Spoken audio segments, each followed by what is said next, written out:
Assalamualaikum warahmatullahi wabarakatuh. Dalam video pembelajaran kali ini, kami akan mempresentasikan hasil kerja kelompok kami dengan judul Perbedaan Individual yang disusun oleh saya, Nurliawati, dan teman saya, Lazimatul Latifah. 1. Perbedaan dari aspek fisik. A. Pengertian perkembangan fisik. Perkembangan fisik adalah perubahan-perubahan pada tubuh, otak, kapasitas sensorik, dan keterampilan motorik. Perubahan pada tubuh atau fisik ditandai dengan pertambahan tinggi dan berat tubuh, pertumbuhan tulang dan otot, dan kematangan organ sesuai dan fungsi reproduksi. B. Ada 4 aspek fisik menurut Kuhlen dan Thomson, antara lain adalah 1. Sistem syaraf atau perkembangan kecerdasan atau emosi. 2. Otot-otot atau kekuatan dan kemampuan gerak motorik. 3. Kelenjar endokrin atau perubahan-perubahan tingkah laku. Dan yang keempat, struktur fisik atau tubuh, perubahan tinggi, berat, dan proporsi. C. Ada 3 tahap pertumbuhan otak. 1. Elaborasi sel.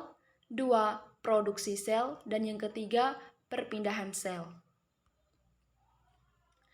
2. Perbedaan dari aspek psikis.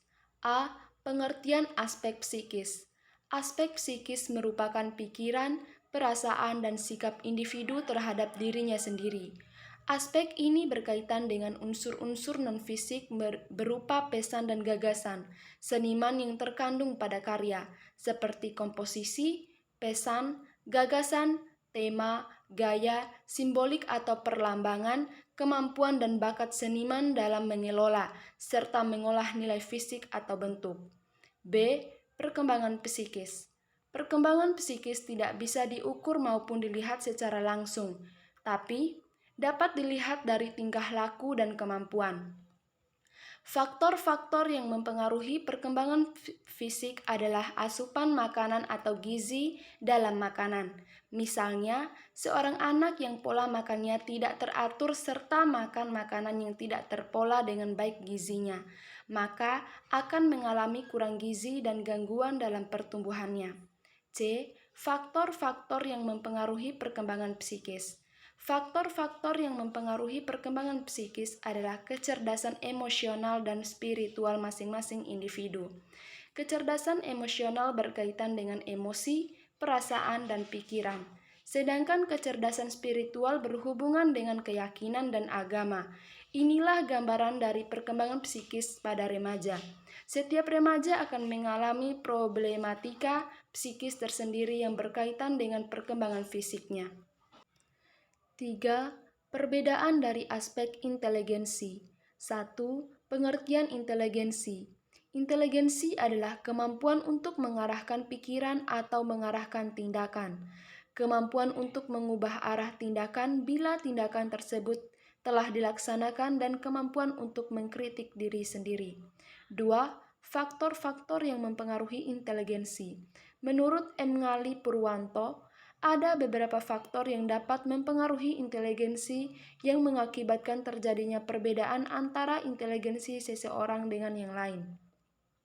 Adapun faktor yang mempengaruhi tingkat inteligensi seseorang, yaitu A. Pembawaan.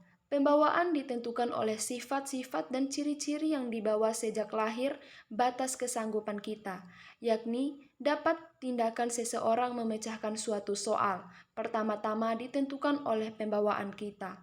B. Kematangan. Tiap organ dalam tubuh manusia mengalami pertumbuhan dan perkembangan.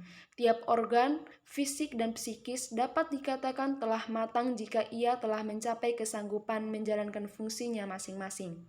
C. Pembentukan. Pembentukan ialah segala keadaan di luar diri seseorang yang mempengaruhi perkembangan inteligensi. D. Minat dan pembawaan yang khas.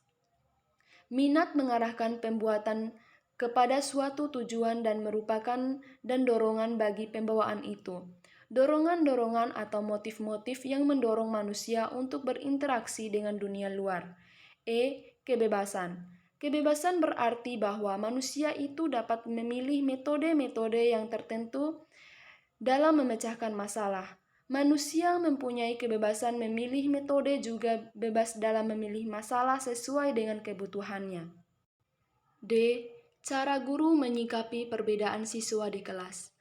Karakteristik merupakan sikap, kepribadian, dan watak yang tentunya tidak sama antara yang dimiliki satu siswa dengan siswa yang lainnya. Perkembangan karakter paling dominan tergantung pada kondisi keluarga siswa.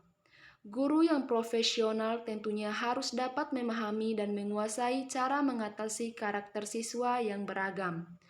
Keberhasilan guru dalam mengatasi karakteristik siswa yang berbeda dapat ditentukan dengan 3 aspek, yaitu kepribadian, pandangan guru terhadap siswa, dan latar belakang guru itu sendiri. Saat guru sudah memiliki 3 aspek tersebut dengan baik, maka yang harus dilakukan selanjutnya yaitu 1. Menggunakan metode pembelajaran yang tepat.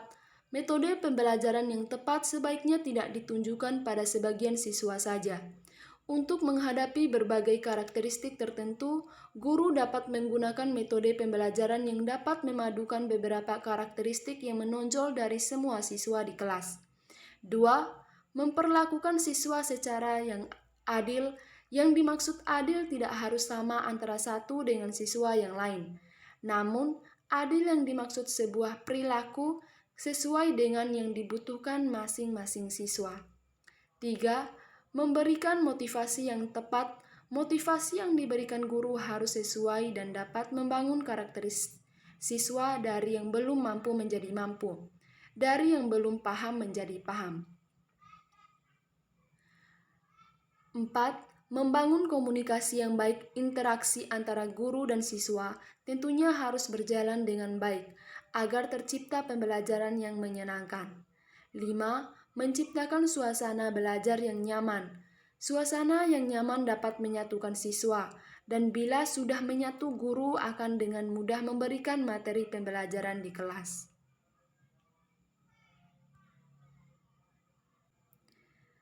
Sekian dari presentasi dari kelompok kami. Mohon maaf jika ada kesalahan.